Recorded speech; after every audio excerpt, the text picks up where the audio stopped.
Halo teman-temanku semuanya, apa kabar? Semoga teman-teman semua sehat ya. Teman-teman kita bicara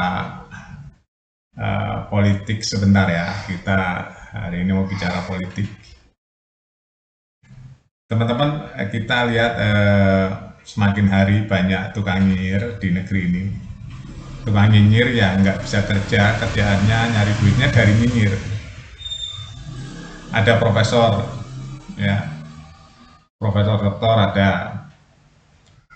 ada orang yang benar-benar kerjaannya nyinyir, ya, dia putar-putar kata-kata, ya, dengan dalih dia ahli filsafat, ya.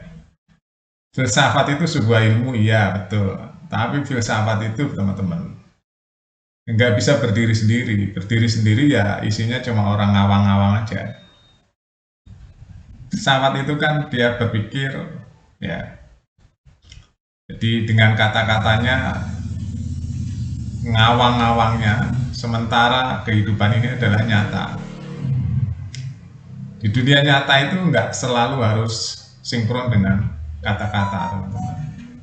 Apalagi di dunia politik itu akan beda ya. Makanya akhir-akhir ini rame ini teman-teman ya. Ada pengamat politik, ada mantan menteri yang tukang nyinyir hari ini, terus ada dosen yang kerjaannya seumur hidupnya nyinyir, merasa paling pintar, terus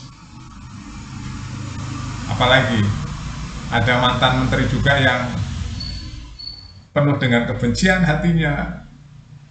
Jadi teman-teman tebak sendiri ya apa yang saya maksud ya.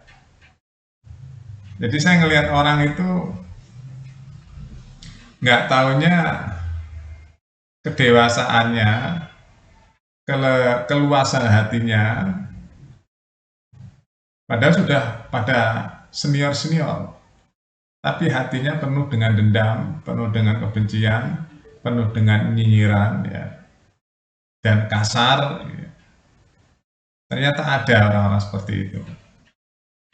Jadi hidupnya penuh dengan iri dan dengki. Apakah seperti itu menyelesaikan masalah? Ya di negara demokrasi ya boleh-boleh aja teman-teman ya. Mau nyinyir, mau ngeritik, mau ngomong apa aja ya silahkan. Semuanya ada konsekuensinya sendiri-sendiri. Bagi di negara hukum ya kan, negara demokrasi, semua orang mempunyai hak yang sama. Tapi ada rambu-rambunya ya. Nah, masalahnya tukang nyinyir ini dia menyinyiri orang-orang atau orang yang tidak akan membalasnya. Jadi dia menikmati nyinyiran itu untuk mencari penghidupan. Bayangin aja ya, ada orang ahli hukum, berapa orang nih ahli hukum? Satu, dua, ada beberapa ahli hukum ya, dokter. Dia nyinyir untuk mencari uang, teman-teman. Dimasukin ke YouTube, ya, jangan nyinyir tuh. Semua topik-topik pembahasannya di YouTube tuh tentang menyudutkan dan mencari kesalahan orang atau pemimpin negeri ini. Yang tahu pemimpin itu nggak akan membalas karena memang beda kelas lah, beda level. Biarin aja, emang dia nyari duitnya dari nyinyiran itu, teman-teman. Tebak sendiri ya. Ini sialnya siapa ya? Eh, teman-teman cari sendiri ya. Jadi kerjaannya memang nyinyir ya. Dia memproduksi konten-kontennya konten-konten nyinyir. Saya mau mengajak teman-teman untuk bertanya, apakah orang seperti itu kalau mau tidur nggak pernah berpikir ya, iya ya saya kok kerjaannya tiap hari menyinyirin orang ya, pemimpin ini yang udah bekerja untuk rakyat. Kalau mau tidur dia tanya, apa nggak bertanya ya, iya ya saya cari makan setiap hari, mencari kesalahan-kesalahan orang lain ya. Dan orang lain itu kok baik sekali sama saya, nggak balas, nggak marah. Gitu. Terus dia kok nggak tanya lah, nah kalau begitu yang benar siapa ya, yang benar siapa ya, yang berarti baik siapa ya kalau gitu. Nah ini orang dokter loh teman-teman ya, kebanyakan orang terdidik. profesor gitu ya. Berpikirnya masih seperti itu teman-teman. Jadi kesalahan yang belum benar-benar valid sudah diumbar kemana-mana, bahkan diviralkan kemana-mana. Dan orang dituduh, orang yang diolok-olok itu dia nggak mau balas, nggak mau balas. Paling dibalasnya dengan dijojong, kalau bahasa Jawanya dijojong ya, atau dinyoh gitu ya, di monggo silahkan sepuasnya. Bahkan saya mau cerita tentang Kaisang Gibran. Teman-teman percaya nggak? Saya dari awal sudah tahu ini anak spesial, Kaisang dan Gibran. Dia memiliki kecerdasan IQ dan kecerdasan EQ ya. Luar biasa. Diolok-olok setengah mati ya. Diolok-olok luar biasa, difitnah, dia nggak pernah marah teman-teman. Malah dia membuat jok-jok, membuat olok-olok itu sebagai hiburan. Akhirnya pembenci dan tukang nyinyir itu tersekat ster oleh dirinya sendiri.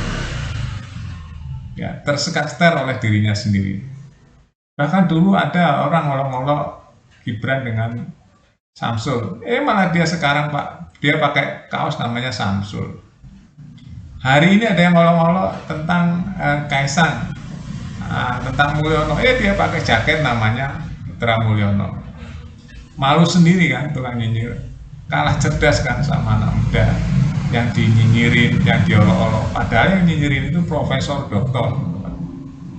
Ya, kalau profesor doktor itu yang beberapa orang itu calon, ada mantan menteri ya, mantan menteri ada beberapa orang tuh yang nyinyirnya setengah mati, kebenciannya setengah mati hatinya. Dia akan hidup dengan kebencian teman-teman, orang-orang seperti itu. Ya, karena dirinya merasa hebat.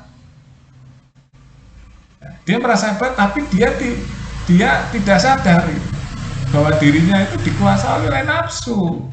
Sedangkan Gibran dan Kaisang, dia bisa mengendalikan nafsu. Anak muda, bisa aja Gibran Kaisang marah, bisa aja kalau dia mau, tapi dia bisa nahan, karena punya namanya emosional ya.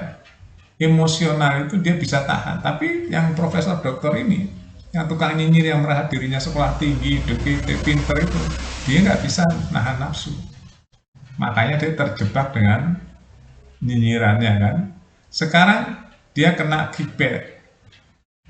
Dengan kecerdasan dan kesabaran Kaisang. Ya.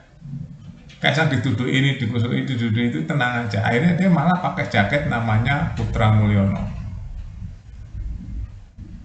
Akhirnya apa? Buat lawaan kan para profesor doktor itu yang nyinyir itu, yang tukang nyinyir itu, jadi hatinya tuh diisi dengan kebencian-kebencian. Lihat teman-teman kita, saya udah paham teman-teman ya, saya di belakang layar tuh dari remaja kumpulnya politisi teman-teman. Ya, politisi. Jadi saya paham betul dunia politik, dunia bisnis ya. Cuma memang tampang saya diso banget teman-teman. Kalau saya memang nggak mau berubah. Ya, saya senang jadi orang desa. Tapi saya paham betul dunia bisnis, dunia politik teman-teman. Paham betul. Berpuluh-puluh tahun saya di lingkaran itu. Ya. Jadi saya amati yang profesor dokter ini merasa paling benar, paling pintar, paling sekolah tinggi ya, paling lurus ya. Dia nggak tahu bahwa dunia sekarang sudah berubah. Cara menghadapinya juga harus berubah. Ya, nggak boleh emosional, ya. nggak boleh kaku.